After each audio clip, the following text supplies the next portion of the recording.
Le 1er août 2003, une jeune femme meurt dans un hôpital parisien. Son visage est méconnaissable, son crâne fracturé. Les médias titrent « Marie Trintignant est décédée, battue à mort par l'homme qu'elle aimait ». Fille d'un monstre sacré du cinéma français, mère de 4 enfants, actrice au talent brut et à la fragilité palpable, Marie n'est pas seulement une victime. Elle est aussi le reflet d'un système aveugle, d'une société qui regarde ailleurs et d'un silence trop longtemps accepté. Quelques jours plus tôt, dans une chambre d'hôtel à Vilnius, en Lituanie, des cris étouffés. Puis le choc. Bertrand Cantat, chanteur adulé du groupe Noir Désir, vient de frapper la femme qu'il aime avec une violence inouïe. Une nuit d'horreur, terminée par 4 jours d'agonie. Le public est sidéré. Comment un couple si glamour, si fusionnel, a-t-il pu basculer dans le cauchemar? Pourquoi personne n'a rien vu venir? Et surtout, qui était vraiment Marie Trintignant? Derrière cette tragédie médiatique se cache une femme en lutte, contre l'ombre d'un père immense, contre ses propres démons, contre une société qui glorifie les hommes torturés, mais ignore les femmes brisées.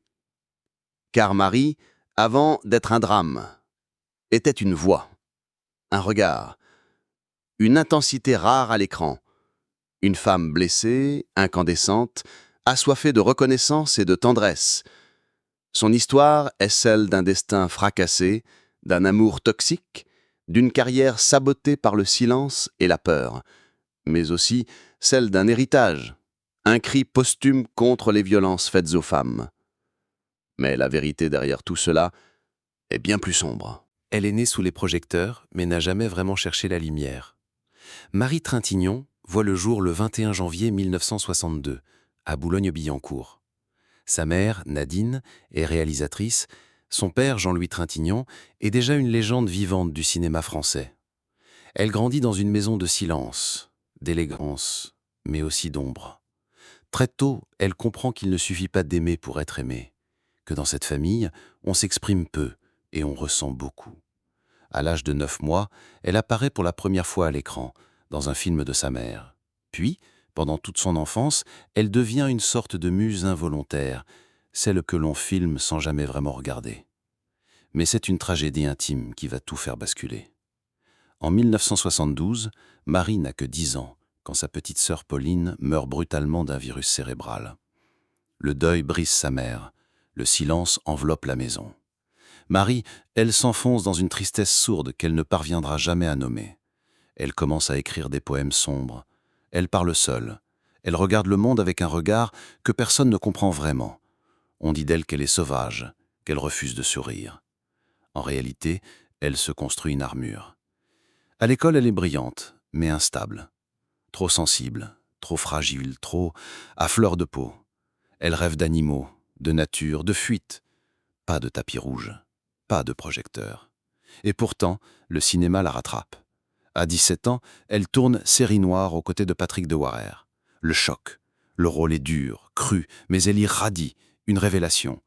Elle est encore adolescente, mais déjà marquée à vie par une rencontre, celle avec la douleur d'un autre.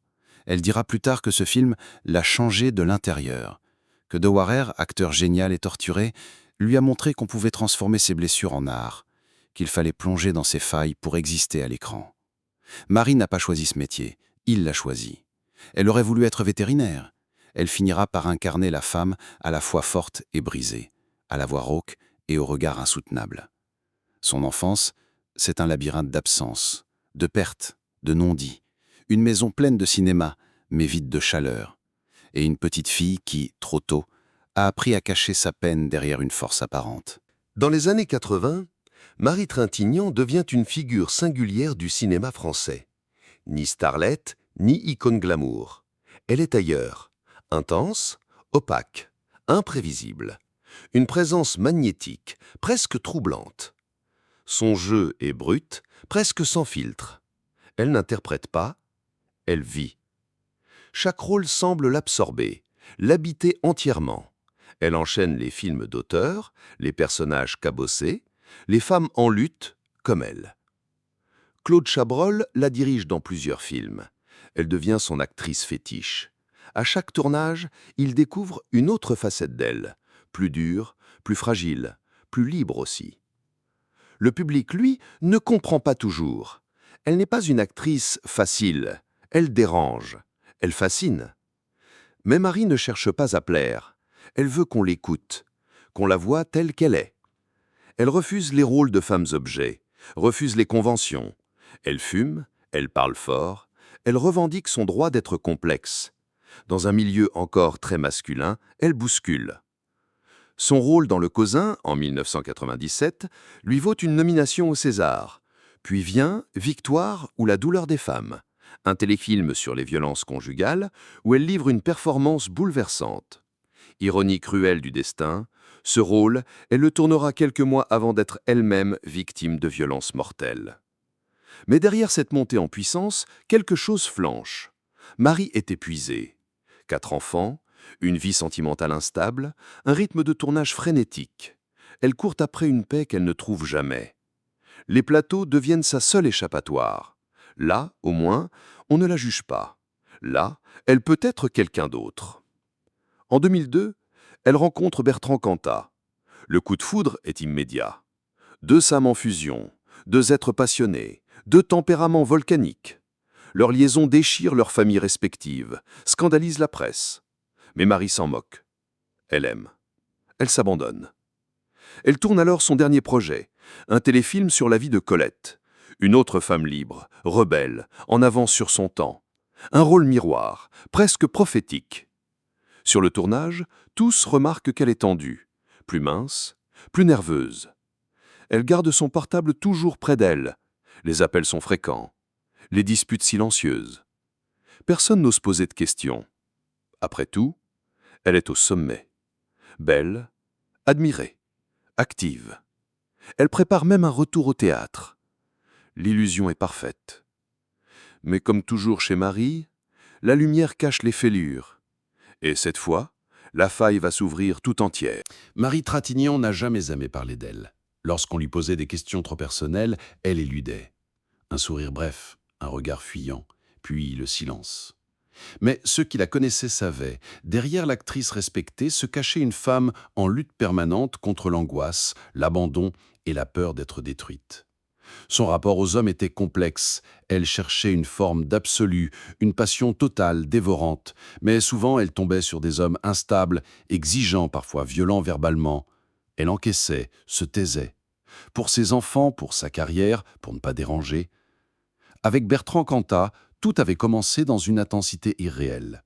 Il l'appelait « ma déesse ». Elle le voyait comme un poète maudit, un génie blessé. Ensemble, ils pensaient pouvoir tout transcender, les règles, les conventions, les avertissements. Mais très vite, la passion devient étouffante. Les jalousies s'installent.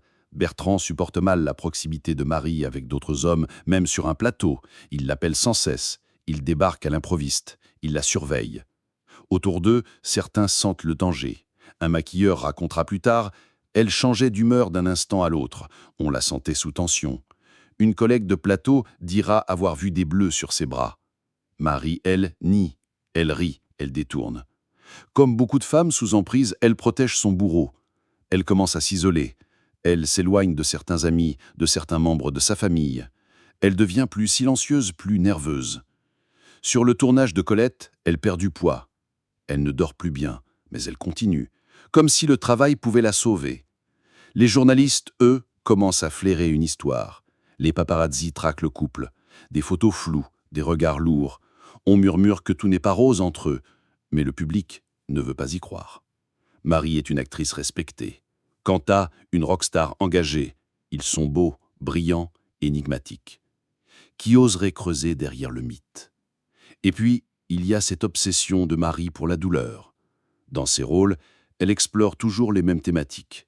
La perte, la dépendance, l'effacement de soi. Comme s'il mettait en scène sa propre chute. En juillet 2003, elle part tourner les dernières scènes de Colette, à Vilnius, en Lituanie. Cantat l'accompagne. Ils partagent une chambre d'hôtel. L'ambiance est tendue. Certains membres de l'équipe sentent que quelque chose couve. Mais personne n'imagine l'irréparable. La nuit du 26 juillet 2003, dans une chambre d'hôtel à Vilnius, un cri étouffé. Puis un silence lourd. Un corps s'effondre. Marie Trintignant vient d'être violemment frappée par l'homme qu'elle aime. Bertrand Cantat, pris d'une crise de jalousie incontrôlée, l'a battue à plusieurs reprises au visage. Selon les experts, elle reçoit au moins 20 coups. Elle chute, sa tête heurte violemment un objet. Son cerveau commence à saigner. Quand les secours arrivent, il est déjà trop tard. Marie est inconsciente, plongée dans un coma profond. Cantat, lui, appelle sa mère, puis prévient les urgences. Il parle d'un malaise, d'une dispute. Il minimise. Il pleure. Marie est transportée d'urgence dans un hôpital de Vilnius, puis rapatriée à Paris dans un état désespéré. Autour d'elle, ses proches veillent. Ses enfants, trop jeunes, sont tenus à l'écart. Nadine Trintignant, sa mère, ne quitte pas sa chambre. Elle sent que sa fille ne reviendra pas. Le 1er août, à 10h30, les médecins déclarent son décès. Le cœur de Marie s'est arrêté. Elle avait 41 ans. La nouvelle fait l'effet d'un séisme. La France se fige. Le nom de Marie Trintignant s'affiche en une de tous les journaux.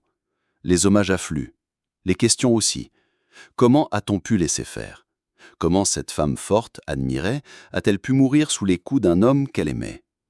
L'autopsie est glaçante. Œdème cérébral massif, fractures multiples au visage.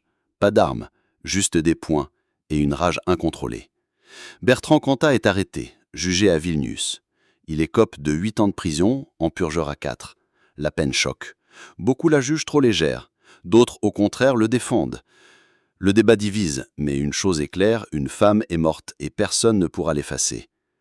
Les obsèques de Marie ont lieu le 6 août au cimetière du Père-Lachaise.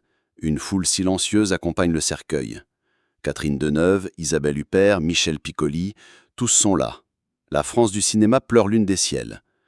Sur la tombe, une simple inscription. Marie Trintignant, actrice, 1962-2003. Rien d'autre. Comme un dernier silence, une dernière pudeur. La dernière fois qu'on l'a vue vivante, c'était dans un couloir d'hôtel, vêtue d'un peignoir blanc, les yeux cernés, le regard absent. Elle allait rejoindre l'homme qui allait lui ôter la vie. Marie Trintignant n'est plus, mais son absence continue de résonner. Sa mère, Nadine, ne pardonnera jamais. En 2003, à peine quelques mois après la mort de sa fille, elle réalise un film hommage, Marie, mère et femme. Un cri de douleur mais aussi de colère. Elle y montre Marie dans son intimité, ses sourires rares, sa tendresse farouche. Elle veut qu'on se souvienne de la femme, pas seulement de la victime. Ses enfants, eux, grandissent dans l'ombre d'un drame. Son fils, Roman Kolinka, devenu acteur, évite les projecteurs. Il garde en lui un vide qu'aucune caméra ne saurait combler. Ce qu'ils ont perdu ce jour-là, ce n'est pas une star, c'est leur mère, leur boussole. Dans les années qui suivent, le nom de Marie devient un symbole, celui des violences conjugales que l'on tait, des femmes talentueuses que l'on détruit à huis clos. En France, son histoire marque un tournant. Elle n'a pas changé les choses du jour au lendemain, mais elle a fissuré le mur du silence. Le cinéma français, lui, continue de projeter son visage. Des rôles cultes, une voix unique, une intensité que peu d'actrices ont égalée. À chaque rediffusion, un frisson. Car derrière chaque plan, on devine une urgence, un cri intérieur. Elle était plus qu'une comédienne. Elle était une âme à vif, une femme qui cherchait désespérément à être aimée pour ce qu'elle était, dans un monde qui préférait les illusions. On aimait peut-être les personnages qu'elle incarnait, mais on n'a jamais vraiment connu la femme qui se cachait derrière eux. Et peut-être, c'est cela le drame ultime.